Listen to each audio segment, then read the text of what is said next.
Hi, Scorpio. Welcome to Pandora Astrology's monthly horoscope for April of 2020. This month we've got Venus activity for you. We've got Mars activity in the same place where Saturn is going to be for a couple of months, and then there's some Mercury stuff going on and a couple of moons. Hey, Julia, what's up with Venus and Mars this month for Scorpio?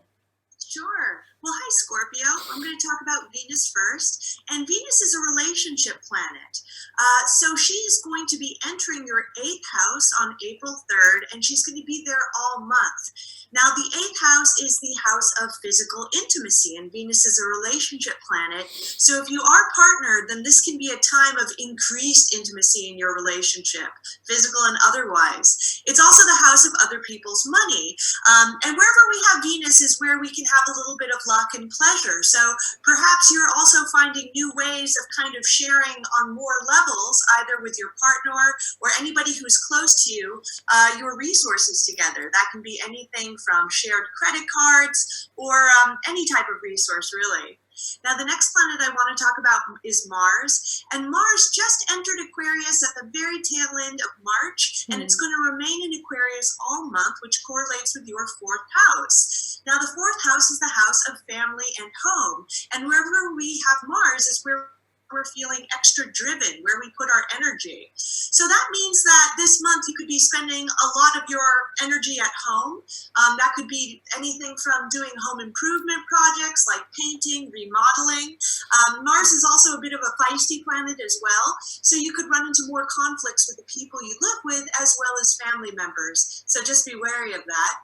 And then the last planet I want to talk about is Mercury.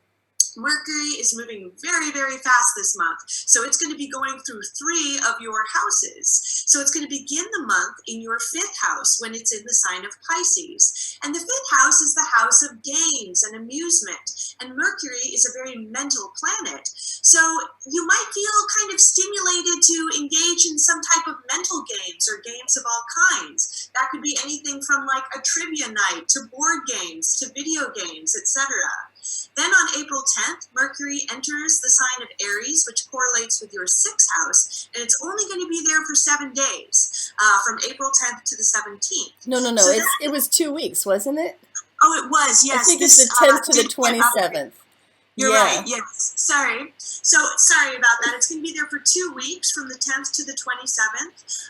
So that is going to be a very, very key time if you have to do any type of spring cleaning or organization because Mercury loves to be in the 6th house. And the 6th house, it's Virgo's house. And Virgo likes things tidy and neat. And, you know, everything has a place. So that's going to be a really good time for any type of spring cleaning or organization that you have to do. Then on April 27th, Mercury is going to enter the sign of Taurus, which correlates with your 7th house. And the 7th house is about partnerships of all kinds. It rules one-to-one relationships. So you could be doing your best thinking, because that's what Mercury represents, either with a person, like with one other person to bounce your ideas off of. It's also a very good transit for any type, if you need to seek out a consultant for any reason, like a legal consultant or a social media consultant too. And what else is going on, Jamie? Well, I was just noticing that because Saturn has recently moved into Aquarius, which is the 4th house for Scorpio, that the combination of Saturn and Mars together in that 4th house might make home a rather uncomfortable place to be this month. And so Saturn will be moving in and out of Aquarius this year, and then by next year we'll have committed to move through Aquarius for about another 2 years. So, you know, Saturn makes us have to slow down and be more collected, more stoic sometimes. It makes us feel limited and constricted. And Mars can bring hastiness, impulsiveness, and impatience. And that sounds like an uncomfortable combination. So, you know, maybe this month, Scorpio, your best haven is not home. Maybe it's somewhere else. Maybe where Venus is, you know, the 8th house. So then there are a couple of moons that I want to talk about. The first one happens on the 7th, and that is a full moon in Libra, which plugs into the Juno retrograde period that's going on. And you may find a video about this in our 2020 news playlist, because when Juno goes retrograde, it spends several months that way. Juno is an asteroid goddess to do with marriage and committed relationships of all kinds, including business partnerships, which feel an awful lot like marriages at times. And this particular full moon is in Libra, which is a very relational sign. So I really think that this full moon is going to bring up some very strong themes of I versus thou, self versus other, what I want versus what my partner wants, and how to find what's fair and equitable in between. And and so those themes already are up with the Juno retrograde, and this moon is going to bring up a lot of emotion about those things. And you can pretty much expect to be feeling it the most strongly for about the 3 day span surrounding the full moon, which is on the 7th. Later in the month, we have a new moon, which is happening on the 22nd. And this one is a new moon in Taurus. And it's going to involve a lot of career themes. The key phrase that we came up with for this moon is rule making versus rule breaking. And that's because this new moon, let's get a better view of it. There's the moon in Taurus with the sun, and Uranus right there also with the sun and moon in Taurus. And Uranus is all about, breaking new ground, innovating, doing what's different, experimenting, and the um, restlessness and the radicalism that can go with that. Whereas Saturn is much more about building on what came before, keeping things the same, and building them up to be even stronger. So Saturn is the one to make the rules. Uranus likes to break them.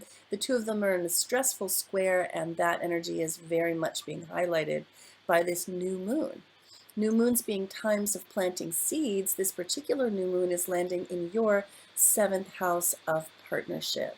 So you may be feeling a sort of a rebelliousness, a reaction, a reactivity in your relationship, or even you, Scorpio, sometimes need a little space, right?